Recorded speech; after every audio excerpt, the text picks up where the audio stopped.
Palakkad lodge കേന്ദ്രീകരിച്ച് നടത്തിയിരുന്ന അനാശാസ്യ കേന്ദ്രത്തിൽ റെയ്ഡ്. ലോഡ്ജ് ഉടമ ഉൾപ്പെടെ 7 പേർ അറസ്റ്റിലായി. ഇതര സംസ്ഥാന സ്ത്രീകളെ മാസശമ്പള അടിസ്ഥാനത്തിൽ നിയമിച്ചായിരുന്നു അനാശാസ്യ പ്രവർത്തനം.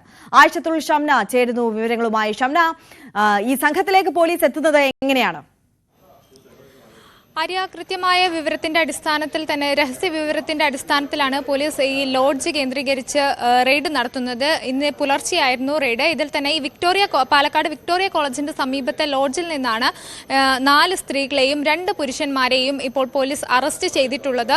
ഇവരെ കഴിഞ്ഞ കുറെ കാലങ്ങളായി ശമ്പളത്തിന് കൊണ്ടുവന്ന് അനാശാസ്യ പ്രവർത്തനങ്ങൾക്ക് ഉപയോഗിക്കുകയായിരുന്നു എന്നാണ് കണ്ടെത്തൽ. ഒപ്പം തന്നെ പാലക്കാട് റെയിൽവേ സ്റ്റേഷന്റെ സമീപത്തെ ഒരു ലോഡ്ജിലും ഇത്തരത്തിൽ കഴിഞ്ഞ ദിവസം ഒരു റെയ്ഡ് നടന്നിരുന്നു.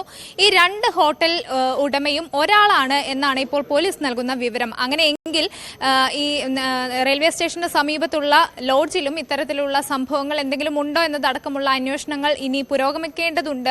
നിലവിൽ ഏറ്റവും ഗുരുതരമായ ഒരു വിവരം, അല്ലെങ്കിൽ കഴിഞ്ഞ കുറെ കാലങ്ങളായി ഇത്തരത്തിലുള്ള അനാശാസ്യ പ്രവർത്തനങ്ങളൊക്കെ കേരളത്തിൽ ഇപ്പോൾ ഉണ്ടോ എന്നാണ് വാർത്ത കാണുന്ന പല ആളുകളും ചോദിക്കുക. കാരണം കഴിഞ്ഞ കുറെ കാലങ്ങളായി അത്തരത്തിലുള്ള വാർത്തകളൊന്നും പുറത്തു വരാറില്ല. പക്ഷേ കൃത്യമായി രഹസ്യ വിവരം ലഭിച്ചതിന്റെ അടിസ്ഥാനത്തിൽ ഇന്ന് പാലക്കാട് SP-യുടെ നേതൃത്വത്തിൽ നടത്തിയ റെയ്ഡിലാണ് ഇങ്ങനെ 4 യുവതികളടക്കം പിടിയിലാകുന്നത്.